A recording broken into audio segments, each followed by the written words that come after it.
Good night, everybody. This is the Zenaida Moya show. This is merely a test run.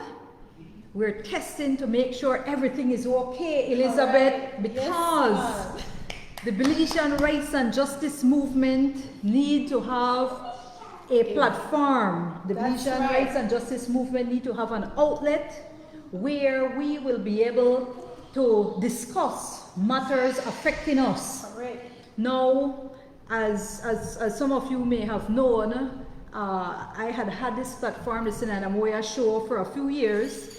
And you know, I've been on particular radio stations. However, I got a little bit busy, and I had been doing my own thing, and I wasn't dealing with it. But since under certain circumstances, you know, as you very well know, we were to have had the debate on one of the media houses, Love FM. However, they called last minute and said they won't be able to host us. It's so unfortunate. And so we said, you know what, we can't depend on the media houses. We cannot, because we need to be wise, we need to be strategic, and we will need to be able to inform the people without having to depend on a media house that will censor or has been censored, and you know, might be scared. You know, not everybody is brave, and we have to understand that. And some people, they will look at the money. It's about money for them. For us, whilst this show is about the economic development and economic livelihood and economic empowerment of our Belizeans and all those who watch this show, we want to say that it is both that, because directly that affects everybody. You understand that money is the bottom line for people. They need to be able to feed their families, take care of their homes, go to school and all that. So, but it is also about our constitutional rights enshrined under Chapter 4, you know, our Constitution of Belize, or Chapter 4 of our laws of Belize. And so it is something that we have been discussing at the Belizean Rights and Justice Movement about our rights and freedoms, and we have a lot of them. We need to start educating our people, Elizabeth. And so this is a test run to let you know that tomorrow, that's right, folks, tomorrow we will be holding, you know, for our show to discuss our rights under the Constitution of Belize, and be discussing the unconstitutionality of Statutory Instrument 74, which is mandating that, you know, either you take the vaccine,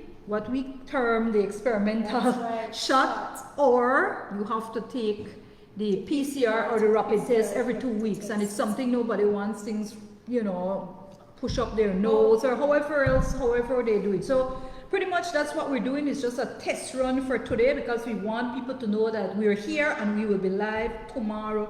We will be live 7:30, but we will just be going a little bit earlier, Elizabeth. I'd say around maybe 7:15, just so that people can start sharing the live.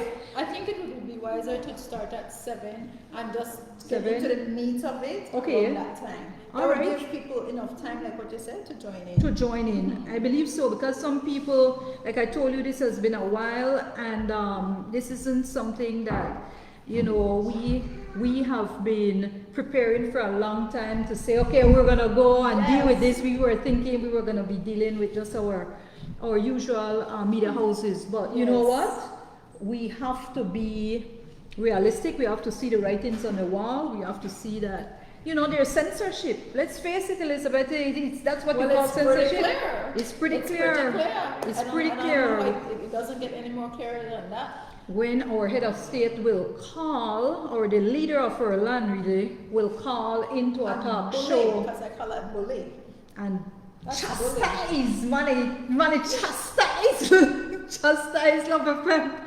You know, I felt bad for Love FM. I'll be frank with you. I really felt bad for Love FM, because I think it was unfair that he chastised Love FM, because, you know, I think Love FM they were doing something right. I believe that was the proper way to go, and I respect respect them for making that call. Unfortunately, the PM didn't see it that way. So yeah, I mean, it was something. I mean, because Love FM was the only media house that came up with that. Yes. So from the moment they did that, they were okay. Well, yeah. Let's hear the two sides. They must be applauded that they came up with that. Exactly. With fairness, you know, they still have to be applauded that they came up with it, and they were willing to give us a voice, to give both sides a voice. Those who choose and those who do not choose. And Elizabeth, like what we've always said, hey, listen, you know, we respect and we champion the rights of those who want to go and take the vaccine. That's their right, and we respect that, and we hold sacred those rights. Exactly. But at the same time, we also ask that our rights be respected, right? Correct. But don't you see the amount of division that it's causing right now as well? Because now it seems as the people that are getting vaccinated are lashing out outright on the ones that choose not to. And I think that was strategically put in place to do that. It's like a divide and conquer. And you know what? Belize is too small to go that road. We can't afford to go that road. We've been seeing what has been happening in the United States of America, and that's very unfortunate. It saddens me as someone who has lived different times there and studied at different times in the U.S. and been, you know, very close. I've been all over the U.S., you know, and I love the people, you know, black, white, Hispanic, Asian, Native American, you name it, I was friends with them. They're a melting pot. We had a lot of international, other foreign persons living there from all different walks of life, all different, and so you know, they're good people. But did you know that the governor of Florida challenged the same thing? Yes, Governor DeSantis.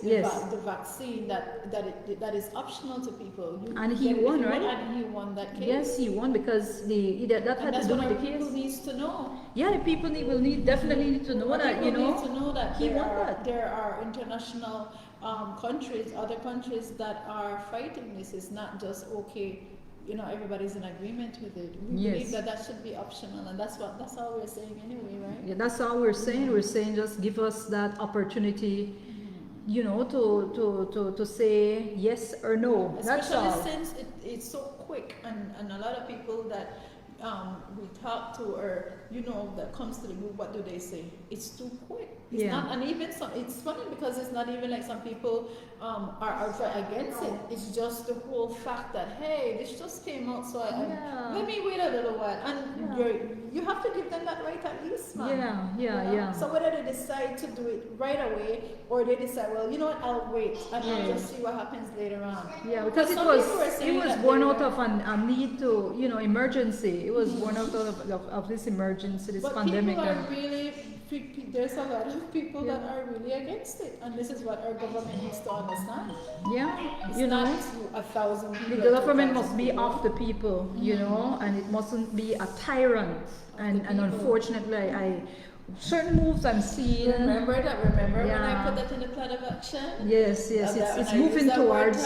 We're seeing that, you know, unfortunately. So I hope it's not too late, and I'm hoping that smarter minds will prevail, and you know that our government will understand that, you know, they are to uphold the Constitution of Belize, and that includes, you know, our rights and freedoms, and we have a right of conscience. I'm very interested to see how they're proving that it's a public health issue, man. Yeah. Because by reading the data, it doesn't take a rocket scientist to figure that out. That where is the pandemic in Belize? We know that the pandemic is real for maybe for other countries, but we're not seeing that reality here. We get more people shot and killed.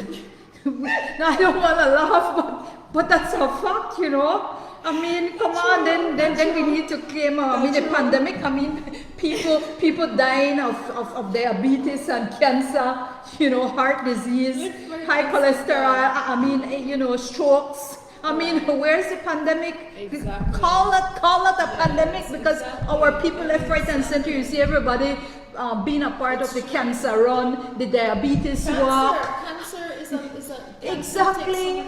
speak about that, and you know, I feel very strongly because I know a lot of people in that area. So, you know, myself. That's an area. Help us with the obesity. Help us to try and combat that. You know what I'm saying? Because at the end of the day, even the food that we eat, the white rice is, you know, that triggers. That spiking in insulin level. We need to look at those things. So people, if they don't eat the rice, they don't eat for the day. I tell you know, I like my rice. I like my rice to make no ghost food. I had coffee. At the end of the day, I had a Belizean. I had coffee. But just the like thing is, you can the eat thousands it, of us we but love people with. are not on the other side of it. You can eat those things, but you have to also be putting other things in your body. So we have, and to make our body alkaline, healthy, especially during this time with our zinc, vitamin C. But people don't like coffee. Yes, and vitamin D. But you know what, Elizabeth? I just wanted to say that again, we said this is just a test run, just to like inform the people. So this is just a precursor, people, and just to let you know that Dr. Gerald Zuniga will be here discussing tomorrow. I mean, he's someone that we respect a lot and we want to hear from, and he's very knowledgeable in this area. Knowledgeable in both the sense area and of course in the Constitution of Belize, and of course it's because he has researched a lot. He has been a doctor for umpteen years, and you know he uses information directly from the sources, you know, from the renowned scientists, you know, from the renowned doctors, and you know, so I like the fact that the Dr. Zuniga, unlike most of our doctors here, which he stated at the press conference, he stated that to them, that he's the only doctor that is in this group, the international group of doctors. So it's these international doctors that he gets his information. Yeah, so we have to respect that, and of course, my good friend, attorney Arthur Saldivar. Yay! So Arthur and I, we go way back from St. John's College, Junior College. Then we used to call it Sixth Farm. So I'm looking forward to it. Again, you get to tune in. Everybody that's on this has a personal just tune in. Reason why they're doing this. It's not politically motivated. It doesn't have any kind of what you want to call it, any other motive except because we all have our own personal experiences that we are championing. Simple. So thank you, everybody. Have a good night. We'll see you tomorrow at 7 p.m. All right.